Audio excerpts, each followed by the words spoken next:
por mais uma vez estar conosco na live Fox Trigueiro, né? Para quem não me conhece, meu nome é Fernando Trigueiro, sou titular da Fox Trigueiro, e muita gente, como não me conhece, eu aproveito para também fazer um pouquinho o meu currículo, né?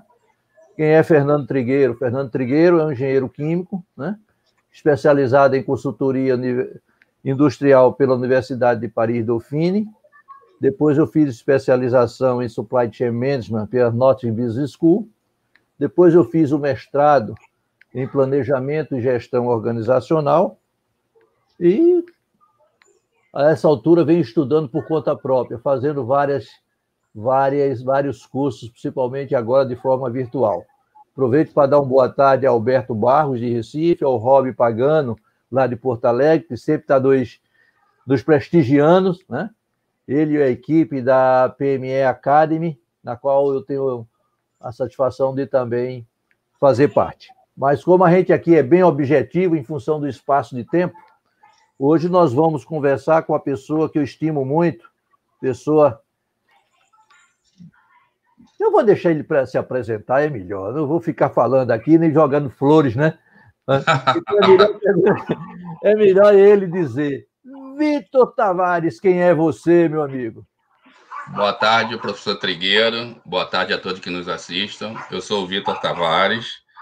Hoje eu sou responsável lá do canal Logisticando. Sou administrador de empresa. Trabalho com logística há 27 anos. Hoje eu basicamente trabalho na área de educação, dando aula hoje no Sistema S, basicamente na Firjan Senai. E faço minhas lives, faço minhas consultorias e tenho um Trigueiro assim como irmão. A hora que ele me convidou para essa live, eu aceitei na hora. Se tivesse agenda, eu tinha cancelado tudo para atender o Trigueiro, para a gente bater um papo saudável, que possa trazer informação para vocês e que a gente possa ter uma tarde agradável. Mais uma vez, Trigueiro, obrigado pela oportunidade. É sempre bom conversar com você. Eu apenas lembro aos amigos que, à medida que não deixe de botar o seu likezinho lá, se gostou, não gostou. Para aqueles que ainda não estão inscritos no nosso canal, vai lá no nosso canal do YouTube, Fox Trigueiro, entra lá no nosso canal, se inscreve lá, né? Porque nós vamos bater um canal, hoje é até um pouquinho diferente, e ao mesmo tempo sobre uma das coisas mais importantes, no meu modo de ver, que é a formação de mão de obra para esse setor de logística que é tão carente na realidade, né? Eu sempre que estou conversando com as pessoas sobre educação, eu não deixo de ver o aspecto qualidade, né? E aí eu vou jogar logo uma pergunta para você, Vitor. Né? Como é que você está enxergando hoje a qualidade do ensino da logística no Brasil? Trigueiro, eu tenho conversado muito sobre, principalmente, a qualidade do ensino do Brasil. Eu acho que a gente já conversou até algumas vezes, não só da logística, mas eu vou falar da gestão. Eu acho que hoje a gente não está formando profissionais para o mercado, não está formando gestores.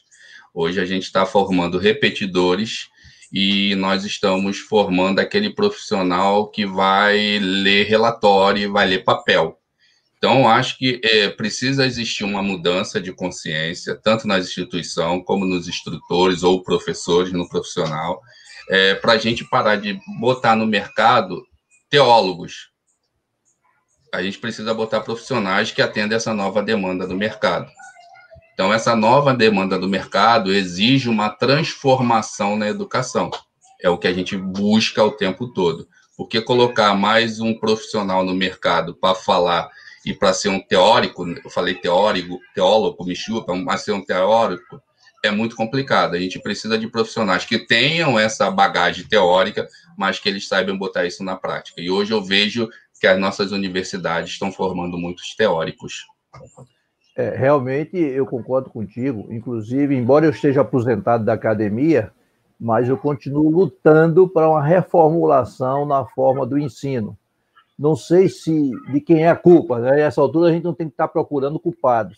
A gente tem que procurar ver qual é a melhor forma de formar um profissional para o mercado.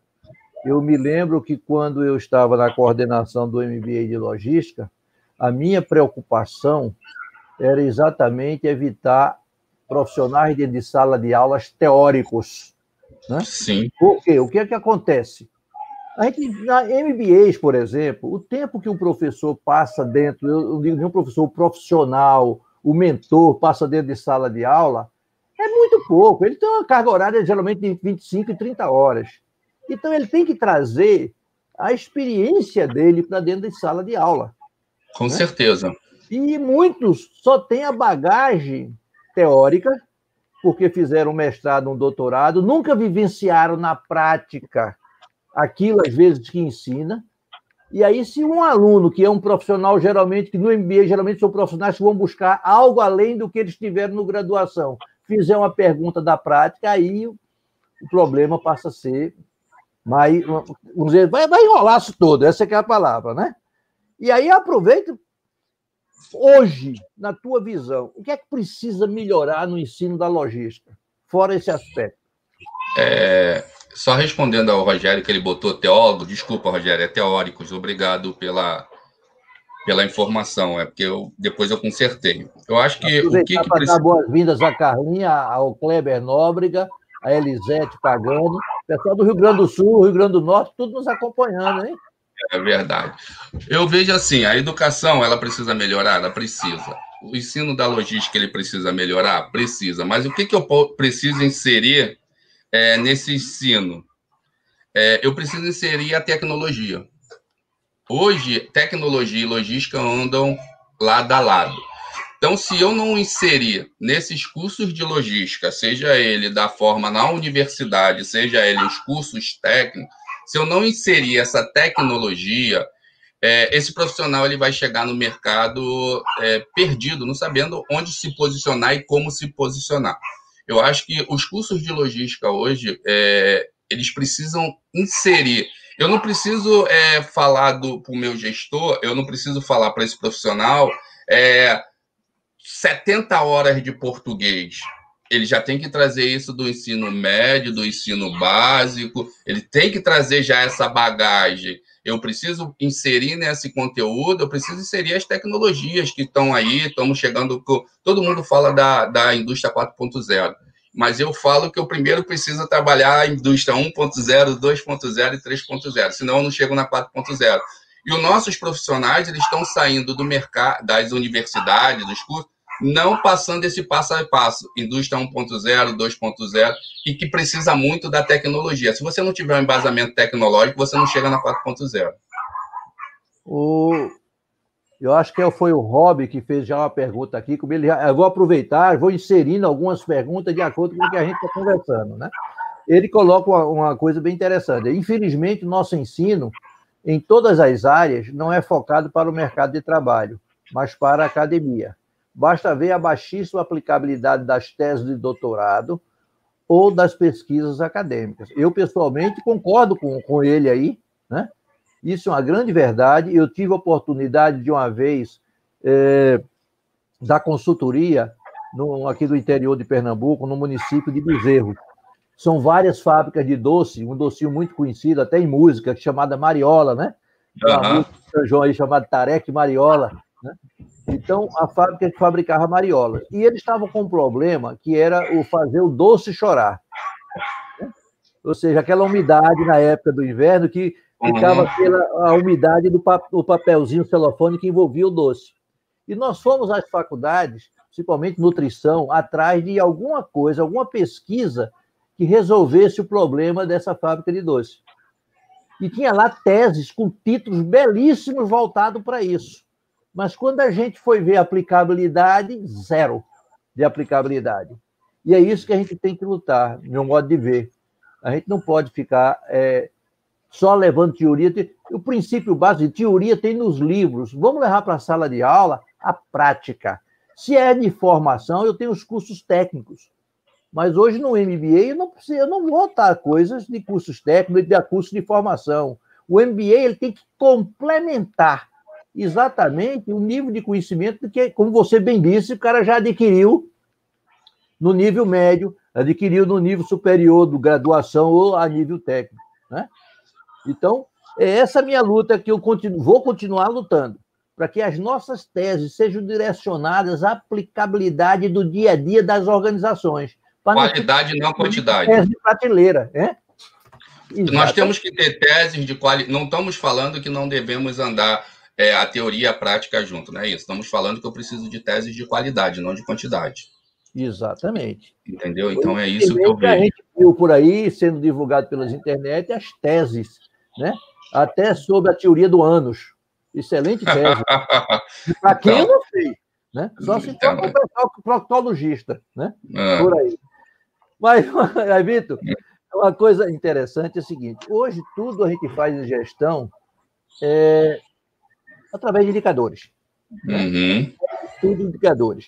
Logicamente que a gente tem que avaliar o ensino através de indicadores. Você recomendaria algum indicador para que se avaliasse a qualidade do ensino no Brasil?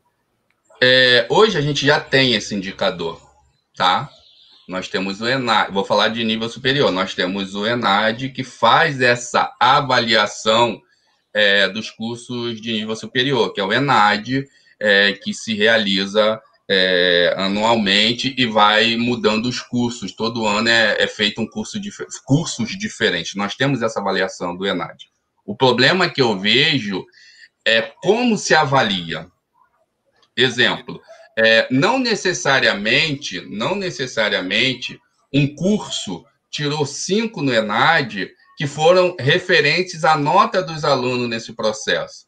O processo do ENAD ele vai envolver estrutura, vai envolver corpo docente e vai envolver também a nota.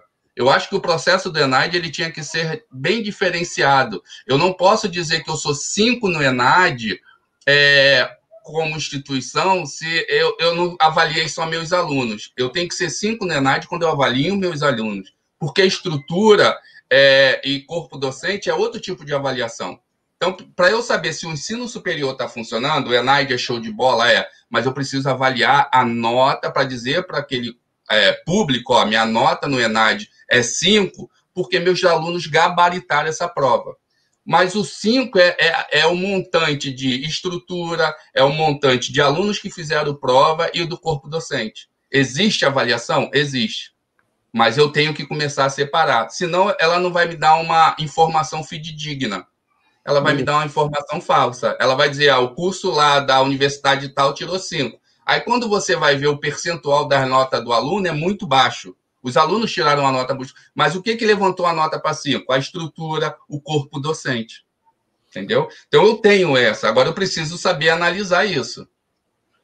Eu, inclusive, sobre esse aspecto do corpo docente, para os aspectos do MBA, agora eu vou falar de MBA, eu tenho um grande questionamento. Porque hoje, muitas universidades, até por orientação do MEC, eles exigem que o corpo docente, 75% tenha mestrado e doutorado, né? E 25% tenha curso de especialização.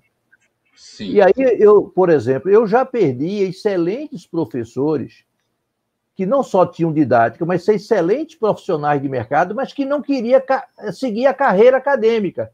Mas como eu estava além da cota permitida para os que não tinham especialização, eu fui obrigado a perder esses professores, em que, em termos de profissionais do mercado, são dos profissionais mais reconhecidos, pelo menos aqui na região, na época. Porque eles não queriam seguir a carreira acadêmica. Então, é por isso que eu digo o seguinte, eu acho que a gente deveria mudar um pouco essa forma de dizer que para ensinar no MBA, o cara tem que ter mestrado e doutorado. Não, ele tem que ter, no mínimo, uma experiência assim, de mercado no assunto que ele se propõe a ensinar. Com certeza. Né? O que você acha exatamente disso aí? Que eu comenta também comigo isso. Eu gosto de falar o seguinte, eu acho que o MBA é uma especialização. É um quê a mais. E eu não posso fazer um MBA seguindo a mesma estrutura que eu faço de uma graduação e que eu boto teóricos. Esse cara, quando ele procura essa especialização, ele busca o algo a mais, o diferencial. O que eu vou oferecer de diferente para o mercado? Eu procuro esse MBA. Agora, quando eu procuro o MBA e me oferece a mesma coisa do que o outro, qual o diferencial que eu ofereço no mercado? Eu costumo falar para os meus alunos de logística, eu espero que meus amigos não estejam aí, Eu costumo falar com meus amigos da faculdade, eu brincando, eu costumo falar para meus amigos de logística, meus alunos de logística que faz tecnólogo de logística, que a pior burrice para ele é quando ele vai fazer um MBA de logística. Ele é um profissional de logística. Então, se ele não buscar uma abertura de leque nos seus processos, ele só vai estar fadado a trabalhar o resto todo com logística e não vai conhecer os processos de uma organização. Verdade. Porque ele vai estar focado só em logística. Então, eu acho o seguinte, MBA precisa ter, show, precisa ter, mas eu preciso mudar o ritmo do MBA para não formar novamente teóricos. Inclusive, eu tenho aqui comentários de duas pessoas que eu considero muito, respeito muito como profissionais, que são profissionais de mercado e, ao mesmo tempo, da academia. Um é doutor, o outro é mestre. É o doutor Kleber Nobre, que está aqui fazendo uma colocação, em que ele diz: universidades e faculdades formam muita gente que alega dificuldade de local para trabalhar. Empresas reclamam de gente formada, sem capacidade para resolver seus problemas. Onde está a causa disso? É a pergunta do Kleber. Né? Posso pegar um gancho lá nos indicadores para tentar explicar ao Kleber? Kleber, quando eu falei lá dos indicadores do MEC, que já existe o indicador, assim, como se trabalha dentro das principalmente as privadas, como você trabalha dentro das universidades? Aquele aluno que o curso dele, quando ele entra na universidade, que o curso dele vai ser avaliado pelo MEC daqui a 1 ano, daqui a 2 anos, e ele está com 80% do curso concluído, ele vai sofrer essa avaliação. Então, eu já começo no primeiro dia que ele entrou em sala de aula, eu não trabalho com esse aluno preparando ele para o mercado de trabalho. Eu preparo esse aluno para fazer a prova do ENAD. Exatamente. Então, eu coloco no mercado profissionais que foram treinados para fazer a prova do ENAD, não para enfrentar o mercado de trabalho. Aí, por isso que as empresas reclamam que das universidades, essa formação que sai, não sai profissionais qualificados. E por isso que esses profissionais, eles não arrumam vaga, porque ele não saiu preparado para o mercado de trabalho, ele saiu preparado porque ele foi preparado para fazer a prova no ENAD para alcançar o índice, porque aí você chega aos 5 e aí a universidade, faculdade, ela fica bem na fita. Ela é um marketing que ela usa esse 5 do ENAD. Então, se eu não parar de focar em ENAD, focar nessas coisas, as organizações vão reclamar desse profissional e esse profissional também vai reclamar que não arruma emprego em lugar nenhum. É verdade.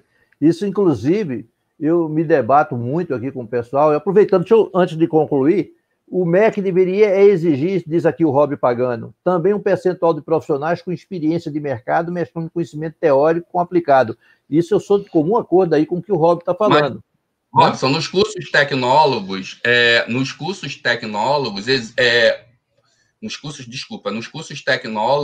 essa experiência de mercado conta muito, tá? Nos cursos tecnólogos. Agora, nos cursos de graduações tradicionais, aí você tem um diferencial aí. Mas no tecnólogo, essa formação, essa experiência profissional, ela é muito bem quista na academia. Eu vejo uma coisa também, viu, Vitor? Do próprio programação, nas disciplinas que são oferecidas, desde o curso de formação, seja formação em tecnólogo, seja no nível médio, seja do graduação tradicional, de engenharia de produção, que é onde mais se foca essa parte de logística, um gap muito grande de algumas disciplinas que não são ensinadas nesses cursos e precisam, até porque a logística ela tem uma visão holística, né? Então você tem que saber um pouquinho de tudo. Por exemplo, dificilmente você vê uma disciplina voltada para a administração financeira no curso de formação, né? Você vê mais o pessoal voltado para custo, e mesmo assim, de uma forma bastante restrita, em termos de carga horária. Quando hoje a preocupação maior é o quê? É você ter maior eficiência com redução de custo para poder ser competitivo, né? Você tem disciplinas sobre... Dificilmente você vê disciplinas sobre decisões estratégicas. Você vê o uso de ferramentas de planejamento estratégico, mas como se posicionar em termos de tomada de decisão não é ensinado, né? Por exemplo, se fala muito hoje em logística reversa, a gente vê pouca aplicabilidade hoje do pessoal na área de logística reversa. Né? Isso eu não digo só no pós-graduação, não. Eu digo que precisa inserir essa disciplina nos cursos de formação. Ou seja, se eu vou formar um indivíduo, a primeira coisa que eu preciso saber, ele está voltado para a cadeia de suprimentos, ele tem que entender a diferença entre logística e cadeia de suprimentos. Que você hoje pergunta a um graduando de administração, a um graduando de engenharia de produção, e ele não sabe responder qual é a diferença entre uma coisa e outra. Por isso que as lives têm ajudado muito, né? Que a gente tem mostrado para eles exatamente isso aí, né? E aí, aproveitando isso, você falou, inclusive, o uso de tecnologias. Uma disciplina que pouco se ensina. E aí eu faço a pergunta para você. Dentro desse escopo da tecnologia, quais as tecnologias que você acha que deveria estar inserida dentro da grade de ensino desses nossos cursos, não só de formação, mas de pós-graduação? Pegando o gancho, Trigueiro, em tudo que você falou, duas disciplinas que eu acho fundamentais, Vitor, acho fundamentais que tem que ter no curso e que, às vezes, não tem uma carga horária pequena. Uma é estatística, que já tem, que é fundamental, analisar dados estatísticos, analisar percentual, estatística. E outra, eu estou participando de um projeto aqui do Rio. Você vai aposentar os alunos todinho. Porque o pessoal, quando fala em estatística e em cálculo, todo mundo fica apavorado. Verdade. E outra disciplina, assim, eu estou participando de um projeto aqui no Rio de Janeiro, que a gente treina um aluno para participar da Olimpíada do Conhecimento. Então, como a Firjan Senai faz parte, e esse aluno ganhando a seletiva, que nós estamos participando, ele vai representar o Brasil o ano que vem em Xangai. Beleza. E nós fazemos visita técnica até esse aluno com as empresas, nós levamos ele na DHL e conversamos com a gerente da DHL, e ela falou que é muito ruim você contratar alguém que sai de uma universidade ou de um curso técnico para trabalhar no comércio internacional, porque ele não tem bagagem nenhuma. Verdade. Eles não conhecem região simples, assim. O aluno, ele não sabe em que região fica, muitas das vezes, Manaus. Simples. Imagina no comércio exterior. Ele não sabe que ele está no Rio de Janeiro e onde fica Recife. Ele pergunta qual é a região de Recife. Então, isso é um problema. Trabalhar a regionalidade e a logística internacional, que é fundamental. Mostrou aí na pandemia. A China deitou e enrolou. Entendeu? Não só região, mas características de negociação. Características, sim. Tem, né? E o que eu acho que esse aluno ele precisa conhecer também? Primeiro, como você falou, ele precisa ter iniciativa. Ponto. Ele precisa de visão sistêmica. Isso aí é tudo. Ele precisa ter um pensamento muito rápido. Ele precisa ter raciocínio lógico. Fundamental. Ele precisa conhecer indicadores de desempenho. Conhecer essa regionalidade e verificar o que esse mercado está exigindo. Aí você forma profissionais falando de armazenagem. Aí você foca esse profissional de armazenagem. Aí 80 horas de armazenagem. Aí 20 horas de logística internacional, 10 horas de estatística. Aí o cara sai para o mercado. O que você vai fazer? Eu sou um teórico da armazenagem. Então, se a gente não sabe diferenciar, eu tenho notado isso. Outro dia eu fui fazer um processo seletivo para um cliente meu, ajudando ele, e uma das perguntas que eu faço é para o pessoal que vai trabalhar nessa área: qual é a diferença entre armazenagem e estocagem? Muitos não sabem diferenciar, né? Enquanto a armazenagem, o sentido é de proteção, a estocagem, o sentido é de localização. Como é que eu vou trabalhar com WMS, que é uma ferramenta de tecnologia que você citou? ERP, MRP, MRP2, WMS, TMS. Exatamente. Como eu vou fazer um monitoramento de pátio com o YMS, se eu não sei mexer em tecnologia? Não só mexer em tecnologia, mas eu não sei interpretar o que o sistema dá para a gente. Sim. Porque você ser um robozinho lá no teclado é fácil. O problema é, eu gerencio o quê? As informações do sistema. Se eu não sei usar essa informação posteriormente, eu não estou fazendo nada. E essa é a maior dificuldade que a gente encontra. Trigueiro, eu trabalhei numa empresa aqui no Rio durante 15 anos. E nessa empresa a gente fazia importação, exportação, a gente fazia a parte de embarque internacional. E um dos meus clientes era a Petrobras de Macaé. A Petrobras de Macaé mandava todas as plataformas dela para consertar em Houston. Há 7 anos atrás, eles consideraram o frete mínimo 120 a 150 mil reais. E eu era vendedor, vivia de comissão. Quando eu cheguei no escritório, o meu gerente não passou a comissão porque não passou o preço do frete, que ele falou, eu não sei fazer na mão, eu só sei fazer no sistema. Quando eu liguei para a Petrobras, desesperado, imagine uma comissão em cima de 120 mil reais. Quando eu liguei para a Petrobras, o cara falou, pô, Vitor, já fechei com outra, teu chefe aí falou que não sabia fazer na mão e estava sem sistema. Aí fui para a sala de aula, aí eu ensino esses cálculos para os meus alunos. Teve um aluno que me perguntou assim, professor, para que eu preciso aprender esses cálculos se tem sistema? Eu falei, se você não souber interpretar o sistema, e se você não souber interpretar os cálculos, o sistema não adianta nada. Verdade, verdade. E é o que acontece hoje. O Rogério está dando um depoimento dele aqui, disse que eu ainda tive sorte de ser VPO, ou seja, pesquisa operacional, desvio padrão, né? Caminhos críticos, etc. Né? E dizendo que a China já está falando em logística 6.0. Olha, Rogério, 6.0, eu estou vendo você falar pela primeira vez, que eu conheço o 5.0. 5.0, é. O 6 eu ainda não ouvi falar, não. Realmente, eu gostaria até de tomar conhecimento disso. Né? A 5.0, assim, a gente aqui tá todo feliz com a 4.0, né? Qual delas? A internet. Alguém seguiu? Alguém está conseguindo? Não, eu tô falando. A gente está todo feliz porque está vendo logística 4.0, internet 5.0, lá fora já está muito adiantado. É 5G, no caso da internet é 5G. Né? Então, mas 5G, 5.0, e lá fora eles já estão ano-luz da gente. Uhum. Entendeu? E tá uma briga danada aí entre a Huawei, né? Huawei com os americanos aí, para ver quem coloca o 5.0 aqui no Brasil, 5G aqui no Brasil. Né? Porque o presidente americano já disse que quem botar o da China vai ter problema de retaliações americanas. Então, você imagina as relações comerciais, como é que vão ficar, né? Hoje aqui, para você ver como o pessoal desconhece, o Rogério está citando aqui, que uma gestora comercial de uma empresa queria que ele fizesse uma entrega de 1.000 quilômetros em 4 horas. É sinal que conhece bem a região que trabalha. Viu? Conhece bem a região que trabalha.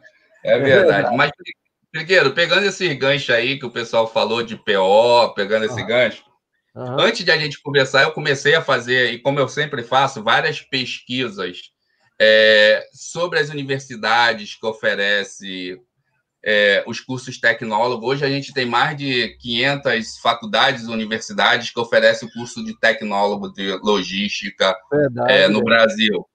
Aí eu fui fazer um levantamento, como sempre. Então, a carga horária mínima de um curso desse é 1.600 horas, definida pelo MEC.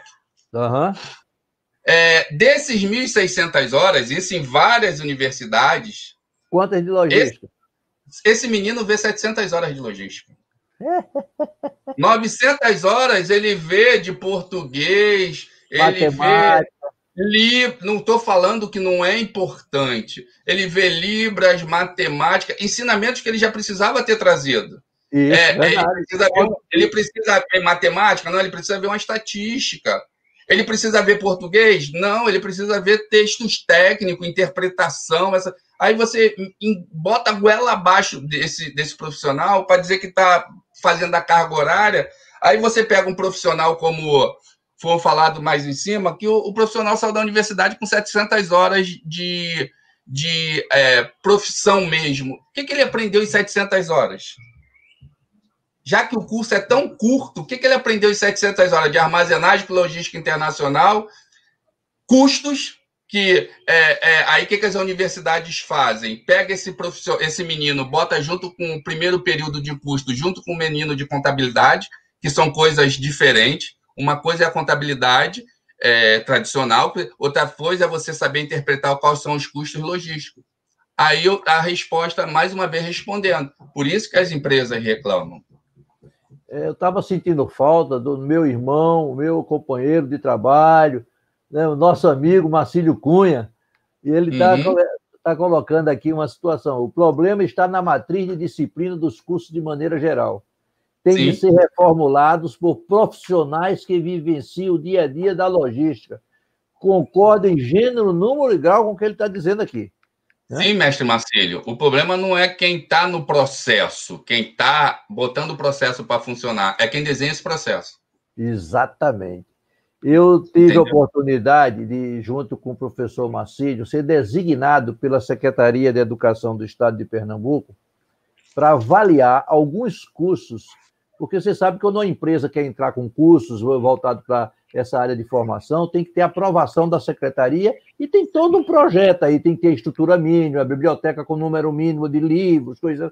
Então, nós fomos designados, junto com o professor Marcílio, para avaliar algumas escolas. Teve uma que estava se candidatando a ser uma escola do ensino da logística. Até sei o que vai vir. Simplesmente nós fomos ameaçados porque nós não aprovamos o projeto. Pra você ter uma ideia a que nível chegava a situação. Por quê? O projeto da escola tinha mais a ver com a parte de segurança do trabalho do que propriamente com logística, o conteúdo deles, que eles estavam apresentando. A infraestrutura que eles tinham não era suficiente. Sob aspectos de aula prática, nada tinha no projeto escrito. Como é que eles iam desenvolver, se eram visitas técnicas, como é que eles iam fazer o plano de estágio. Não tinha nada. Então, acredito que muitas dessas também existem por aí, ou existiram por aí, tipo de projeto desse tipo. Né? E nós sofremos a consequência como avaliadores, o que, infelizmente, é uma lástima para a realidade nossa brasileira. Eu acho que deveria, na realidade, juntar um grupo de profissionais de logística, aí eu fico uma proposta até para o MEC, né, ou qualquer outra instituição que se propõe a isso, juntar um grupo de profissionais de logística, cada um com a sua expertise, e montar uma grade que servisse de referencial padrão para formação, e depois uma grade que servisse de referencial padrão para os cursos de especialização. Hoje dentro do Senai, existe o comitê, dentro do Senai Nacional. Então, esse comitê, eu faço parte, representando o Rio de Janeiro, a gente está fazendo isso que você está falando. Desenvolvendo esses cursos por profissionais. São instrutores, mas profissionais que também estão no mercado, que são instrutores. E hoje depois que fizemos essa construção, fizemos uma consulta pública dentro das organizações. Muito bom. E tivemos esse feedback, consertamos, devolvemos, fizemos uma reunião com todo mundo participando, e agora nós já estamos numa nova fase para depois apresentar. Então, esse levantamento a gente faz dentro do sistema, no sistema S, e nós fazemos. Agora eu preciso fazer isso dentro das universidades e preciso fazer isso dentro dos cursos, tanto tecnológico como nas pós-graduação. Isso vai ser um diferencial, a gente vai ganhar muito com isso. Com certeza, com certeza. Bom, eu tenho aqui, eu fiz aqui também umas pesquisazinhas, né? E aproveito para ver com vocês, já que vocês estão fazendo esse trabalho de comitê, quais são as principais disciplinas que vocês estão recomendando que sejam ensinadas nesse tipo de curso? E eu tenho as minhas também aqui, vamos ver, aproveitar e trocar umas figurinhas. Na verdade, antes de qualquer coisa, deixa eu mandar um abraço aqui para o meu irmão do coração, Marcílio, que está aqui com a gente. E gosto muito do Marcílio. É seu irmão, mas acabou se tornando meu irmão também. Esse um abraço, mestre. Esse mestre, uma coisa que eu adoro, um cara que eu adoro. Não? Mestre Marcílio, um abraço, obrigado por estar aqui com a gente. Assim, como eu falei, eu já falei 2 disciplinas, que é a estatística e a outra é logística internacional. Eu vejo, assim, eu vou buscar desde a base. Não adianta, assim, na minha visão, não adianta eu mexer na estrutura do ensino superior se eu não mexer na base. Por que eu estou falando isso? Nós recebemos como professores os alunos com muito déficit. De quê? Português, matemática, principalmente português e matemática que eu preciso mais. Se eu não mexer nessa estrutura, assim, a minha visão, não adianta eu criar novas... Abraço, irmão. Não adianta eu criar novas disciplinas, entendeu? Então, o que eu faço? O que eu estou vendo? Estão fazendo o processo inverso. Não sei se o professor Trigueiro vai contar. Estão fazendo o processo inverso. A matemática é difícil, eu tiro a estatística. Aí esse aluno entra na universidade porque eu não tenho estatística. O português é difícil, eu tiro interpretação, eu tiro... Olha só o absurdo que nós estamos chegando. Eu tiro Realmente TCC. é um absurdo. Eu tiro TCC. Eu falo para o meu aluno olha, a primeira coisa, quantas vezes eu já vi? O que o aluno procura? Esse curso eu vou ter que escrever, tem TCC? Se você falar que tem, aquilo que era o sonho dele virou pesadelo, ele vai para outro curso. Então, não só escrever, mas eu preciso defender o meu trabalho. É verdade, essa é a realidade mesmo. Então, está se chegando à conclusão que a gente vai ter profissionais que nunca escreveram, nunca defenderam uma tese, e que a gente está jogando no mercado por capricho, aí vai ficar a empresa, aí a empresa fala o quê? Eu não tenho um profissional qualificado. Aí o que esse aluno fala? As empresas não me querem. Então, assim, Trigueiro, eu vejo assim, duas que para mim são fundamentais, lógico falando, mas estatística e logística internacional são fundamentais para mim nesse processo. Hoje a gente está no mundo globalizado, e se eu não abrir minhas fronteiras, se eu não tiver profissionais para fazer isso, eu vou criar profissionais só para atender o mercado interno? Então, essas duas disciplinas que eu acho. E mudar a visão de que TCC é muito importante para qualquer curso. Eu tenho visto recentemente um paradigma que está mudando, principalmente em empresas logísticas. O professor Kleber colocou naquela afirmação dele que muitas faculdades estão mutando o pessoal no mercado e o pessoal não tem um local para trabalhar. Eu tenho perguntado, inclusive através da Associação Nordestina de Logística, para os profissionais que tipo de profissional eles gostariam de ter nas suas empresas. E quando eu quero um profissional que me dê resultados. Essa é a primeira resposta. Depois eu pergunto para ele, mas com que formação? Ele disse, não me interessa a formação. Eu quero resultado.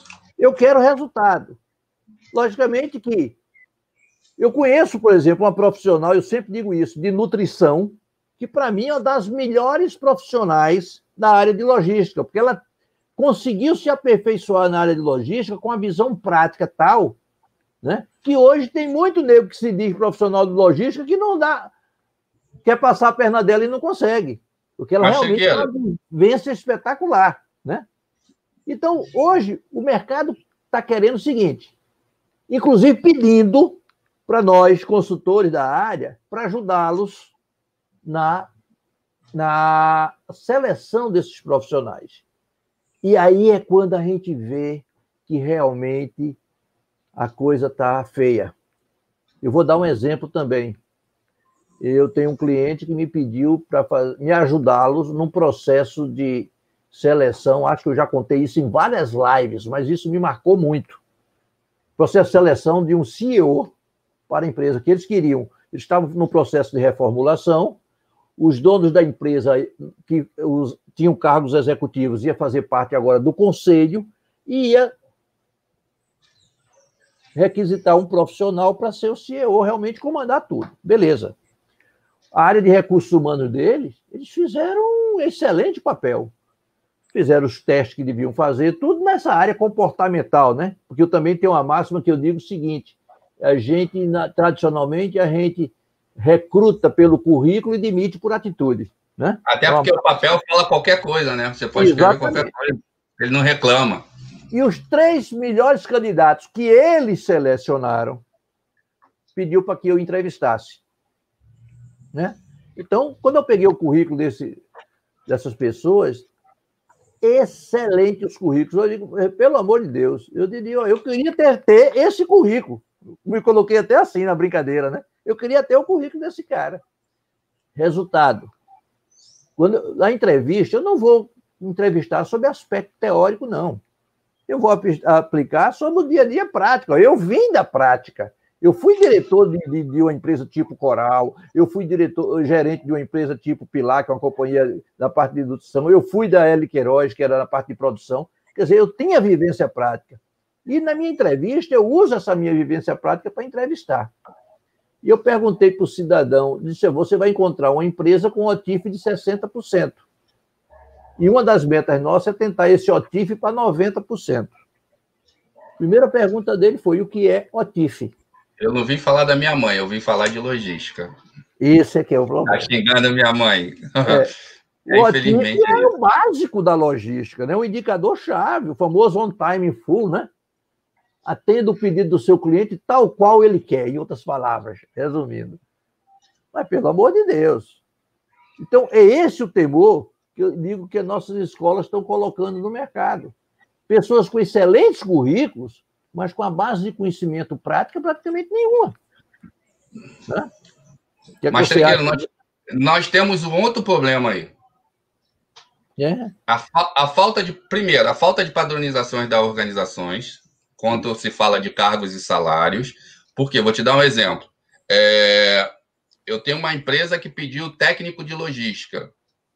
O que você entende? Eu preciso de um profissional técnico de logística. O mercado tem técnico. Aí, quando ele vai descrever o cargo, ele pede que tenha engenharia de produção, MBA.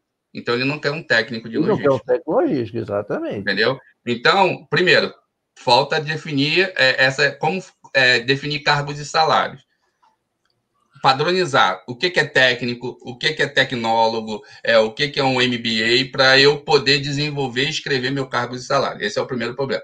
Quando você descreve esses cargos e salário, tem outro problema.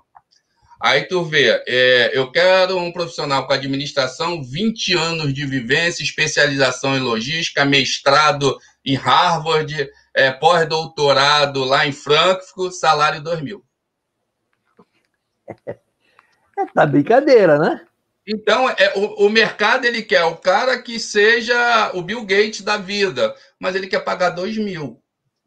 Assim, enquanto a gente não tiver esse equilíbrio da parte de educação, da parte das empresas, esse mercado vai ficar, desculpe o termo, a Deus dará.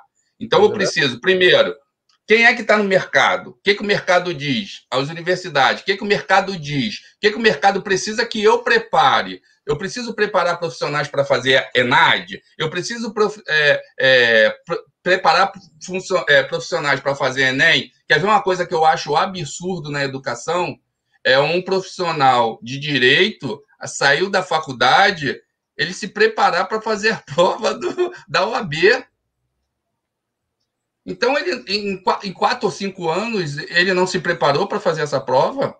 Ele tem que entrar num cursinho preparatório para fazer. Eu acho isso um absurdo. Prova-se que as universidades não estão formando profissionais. Aí eu preciso formar esse profissional para fazer uma provinha da OAB, para passar na OAB para dizer que é advogado.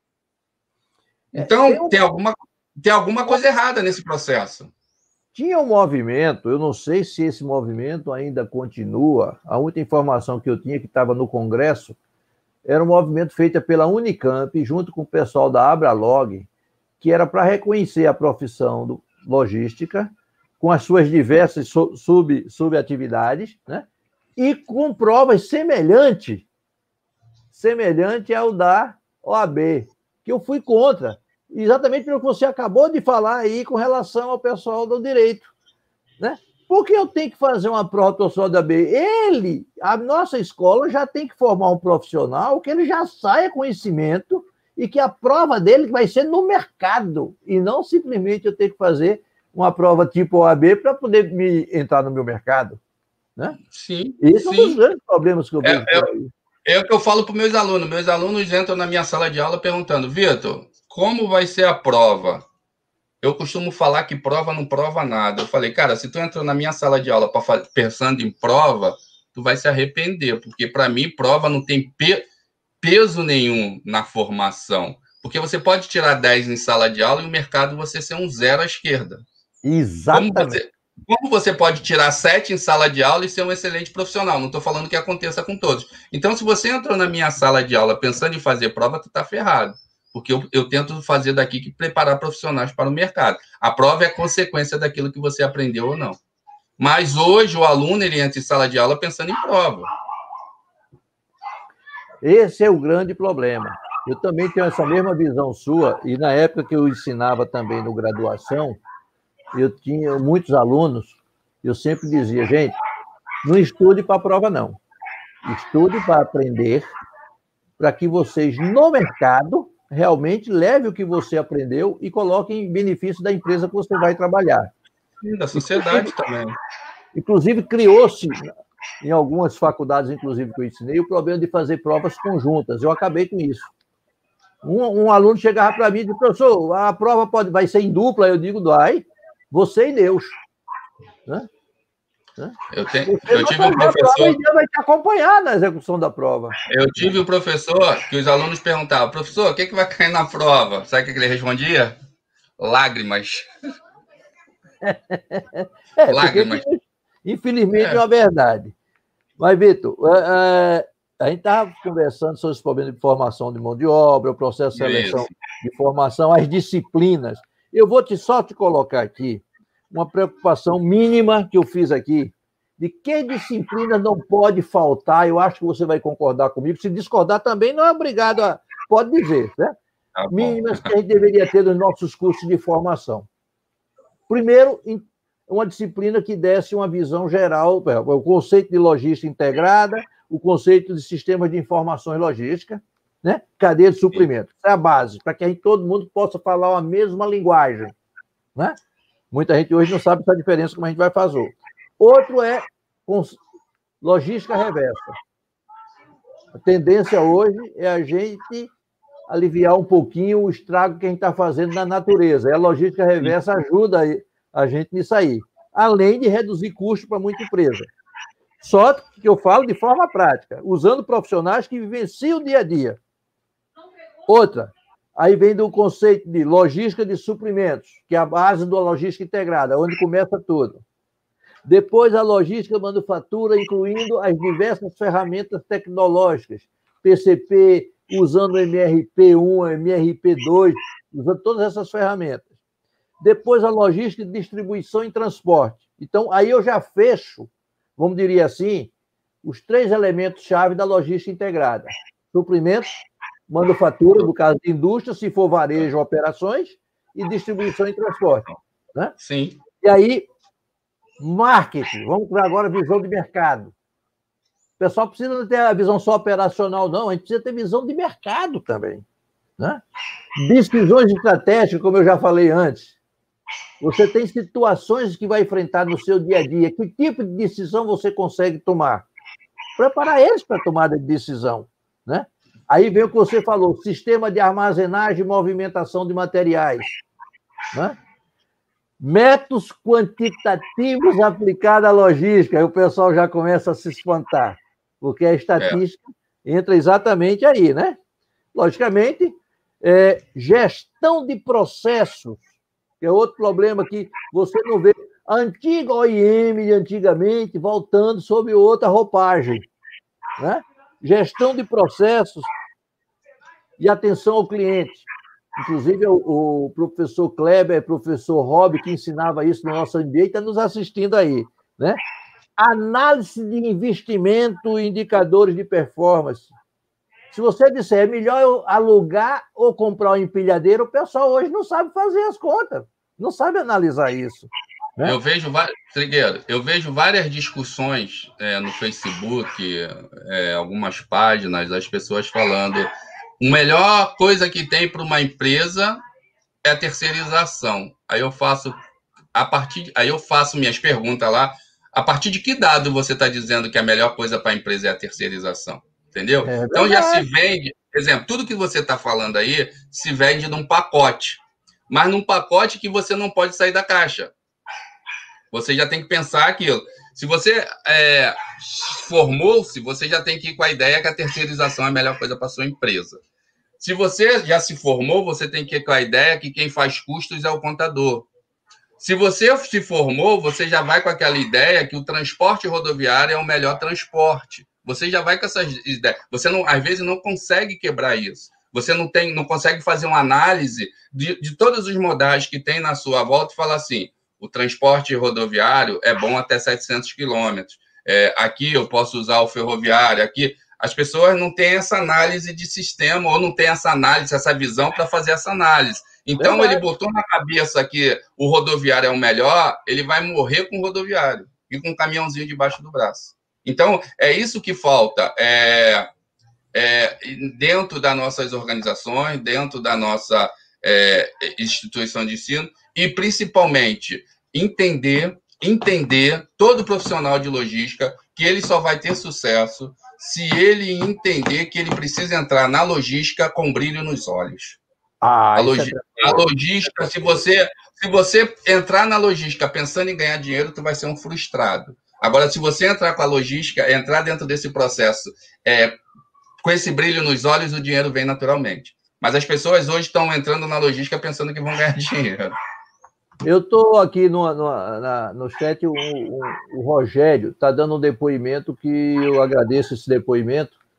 Eu nem me lembrava disso. Ele disse que foi meu aluno e do Felipe, que é meu filho, né? No IEMP. O IEMP é uma instituição que tem lá no Piauí, que a gente era convidado para ir dar aula lá no Piauí. Né? E lá em Teresina, na realidade. Né? E a gente nunca falava em prova, e sim em aprendizado. Sabe o que eu faço com minhas turmas hoje? Sabe o que eu faço? Eu tenho que dar 2 avaliações. Quando eu tenho que dar... Até porque exige isso da gente, né? Primeira coisa que eu não dou é case. Vamos falar de case de sucesso. Eu não trabalho com case de sucesso. Aí meus alunos me perguntam, eu falo, ninguém fala em case de fracasso. Todas as empresas só têm sucesso. E os fracassos? Ninguém escreve sobre os fracassos. Então eu não gosto de falar de case de sucesso, porque muitas das vezes a empresa escreve ali, aí você olha e teu aluno fica vislumbrado. Eu quero trabalhar na empresa tal porque ela só tem sucesso. Aí quando chega lá, toma uma pancada. Então, uma coisa que eu não gosto é trabalhar com case de sucesso. Porque eu acho que... Era uma expectativa que, na realidade, na prática, não vai acontecer. Não é. Eu trabalho muito com estudo de caso, boto eles para fazer estudo de caso, eu crio uma perspectiva e mando eles resolverem. E outra coisa, o que eu estou fazendo agora com meus alunos? Eu dou os trabalhos, quando tem que dar as avaliações, e falo, agora me diz quanto você merece de nota. Fazer uma avaliação também, né? Isso, eu faço isso com ele. Ele fala, professor... O pessoal não sabe fazer isso, não. Né? Aí eles falam assim, pô, mas professor, eu que tenho que me avaliar. Eu falo, para você ver que você está num curso de gestão e você vai ter que avaliar, você vai ter que ter voz, você vai ter que falar para o seu funcionário, dar um feedback para ele. Então, vamos começar agora. Quanto vale, por tudo que você fez na minha aula, quanto você vale? Eu tinha uma metodologia na época que eu ensinava no graduação, e eu fazia muito trabalho de equipe. E a gente sabe que em trabalho de equipe sempre tem 2 que trabalham e 3 montam, né? Quando a equipe é de 5. Aí eu fazia o seguinte, vocês têm 10 pontos para distribuir entre vocês de acordo com o desenvolvimento de cada um do trabalho. Aí, mas, professor, eu trabalhei mais, vou ter que dar a mesma nota para eu vou dar a mesma nota se você quiser. Você tem que ter a sua realidade. Você tem que certo, né? Eu recebi isso no meu WhatsApp essa semana. Eu mandei eles se avaliarem, aí o grupo deu uma nota, eu não me meto. Aí daqui a pouco o meu WhatsApp toca, aí eu olho, é uma aluna. Professor, eu sou obrigada a dar a mesma nota que fulano?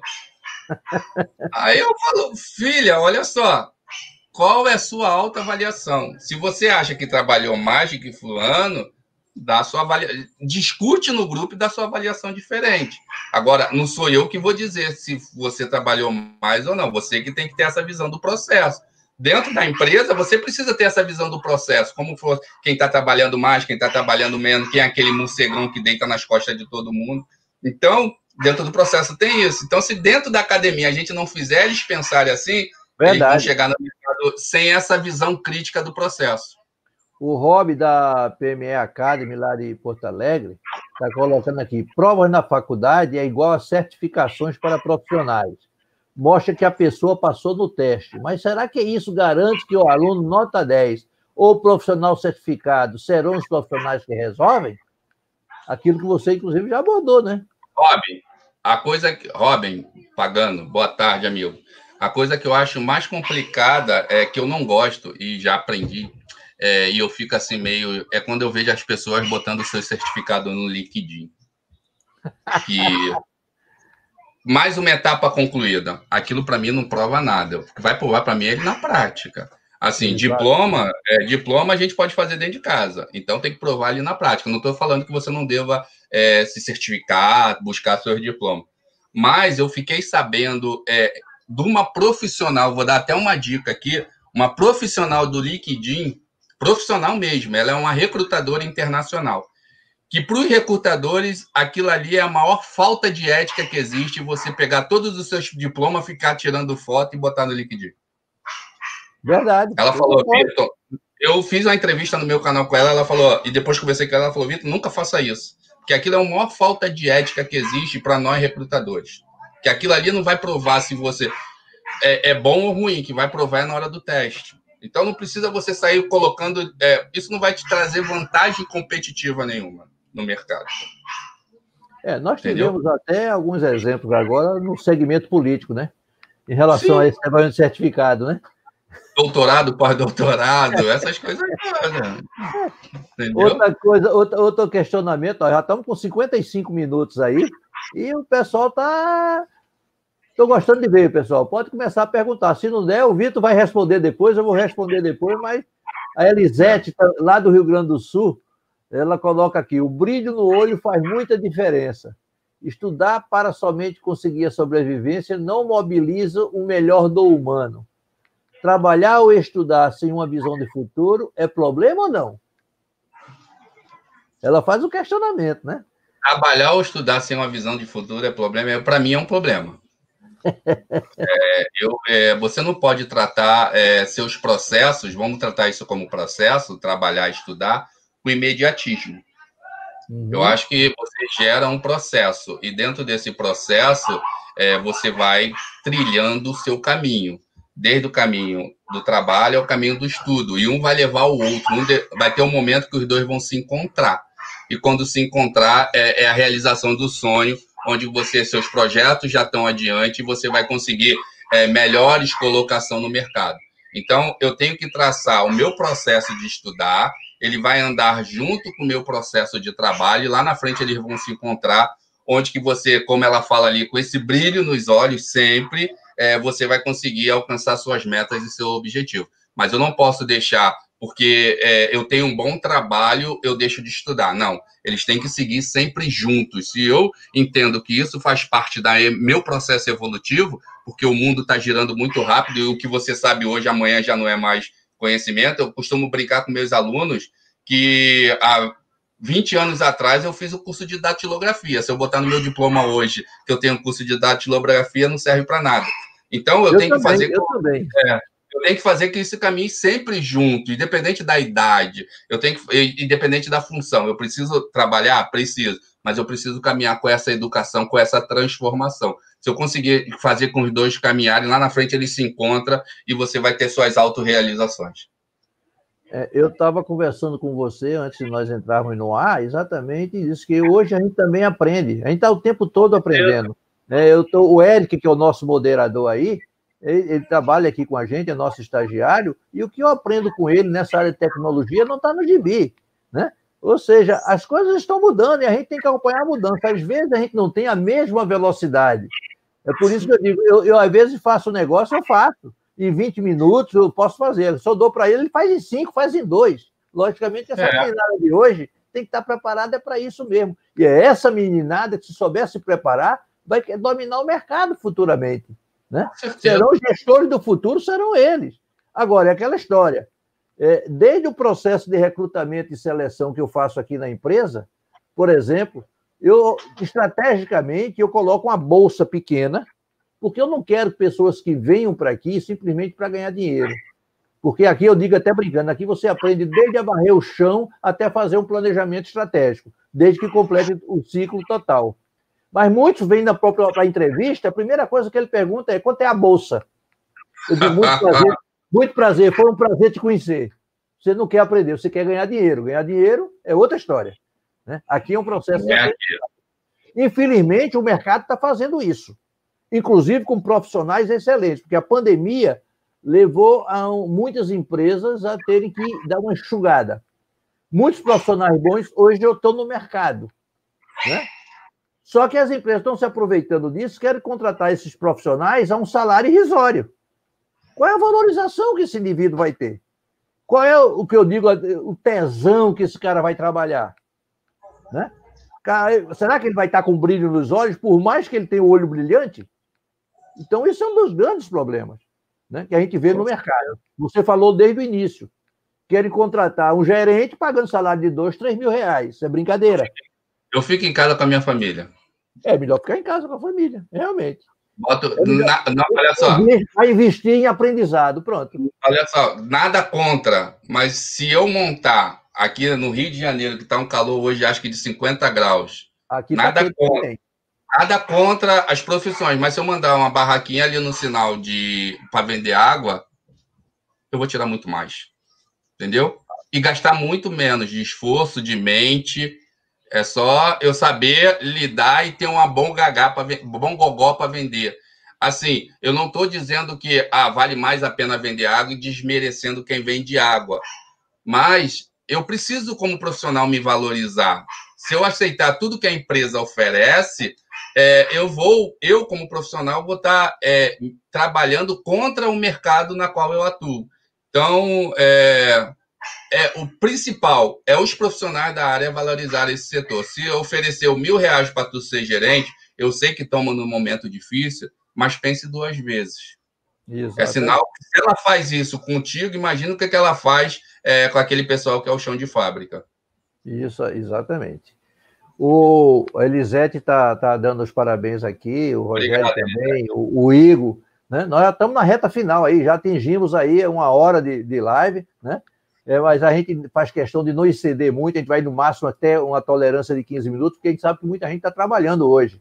Com certeza. Isso é uma forma de fazer a digestão do almoço, nesse bate-papo gostoso, bem informal. Aproveito, então, o primeiro momento para... Você já vai pensando aí nas suas despedidas, né? E eu vou gerar algumas informações para o pessoal. Nossa próxima live, e aí fica um pedido para vocês, não percam nossa live. Vai ser tão boa quanto essa, com certeza. Mas vai ser de um profissional que está nos assistindo também, com certeza, que vai falar sobre como investir na satisfação dos clientes da área de logística quando você tem escassez de recursos. Olha que aprendizado gostoso para a gente, né? O Kleber Nobre, que vai ser o convidado nosso, foi o convidado, já aceitou, vai estar com a gente. Inclusive, nós vamos lançar uma coisa diferente durante a live dele, né? Então, se prepare que vai ter uma inovação, né? Que nós vamos lançar durante a live do Kleber. Ele já está aí, ó. Ele já está perguntando, já vai terminar? O tempo voou, parabéns, né? Espero que o conceito voe, Kleber. Isso é sinal que é muito bom. Então, a gente vai lançar uma coisa nova durante a live do Kleber. Fique na expectativa, vou deixar vocês na expectativa, né? Depois nós vamos fazer uma também muito boa com o Eduardo Banzato, lá do IMAN. Aí nós vamos falar sobre competitividade nessas novas tecnologias, sistema Lean, sistema TOC, WCM, coisa desse tipo, né? E aí vai. E a Elisete, que também está nos vendo aí, vai ser... Obrigado, Elisete. Já foi convidado para, em dezembro, nos dar as orientações sobre como implantar sistema de gestão colaborativa nas organizações, né? Então, bom, meu amigo, foi muito bom. É como o Kleber disse, mas já passou tão rápido. Muito rápido. Antes de você entrar Marcílio também está parabenizando a gente aqui, né? Eu deixo o meu abraço virtual, que eu sempre faço, que é através desse gesto, né? Obrigado, irmão. Um dia, quem sabe, a gente vai dar aquele abraço realmente e tomar uma geladinha, né? Com certeza. Toma um suco. E deixa aí aberto para você fazer as suas considerações finais, agradecendo a todos que estiveram com a gente, não esquecendo de colocar lá o seu cliquezinho no like, né? Sugestões de novos temas para a gente debater aqui e fazer novas conversas. O microfone é todo seu, Vitor. Tá, Trigueiro, mais uma vez, obrigado pelo convite, obrigado a todos que estão participando. Peço licença ao Trigueiro para amanhã às 20 horas, o pessoal quiser assistir lá no meu canal Logisticando, uma live que eu vou fazer sobre empreendedorismo. E na sexta-feira, às 16 horas, no meu canal, eu vou estar entrevistando a presidente da transportadora Transcontinental, que a empresa está fazendo 46 anos. Eu vou estar um bate-papo com ela às 16 horas, lá no canal Logisticando. Manda o convite para divulgar. Agradeço a todos pela participação. Aqueles que quiserem falar com o Vitor, conversar com o Vitor, o Trigueiro, o Marcílio, tem todos os meus contatos. A gente conversa basicamente diariamente. Então, agradeço mais uma vez ao Trigueiro. É muito bom trocar conhecimento.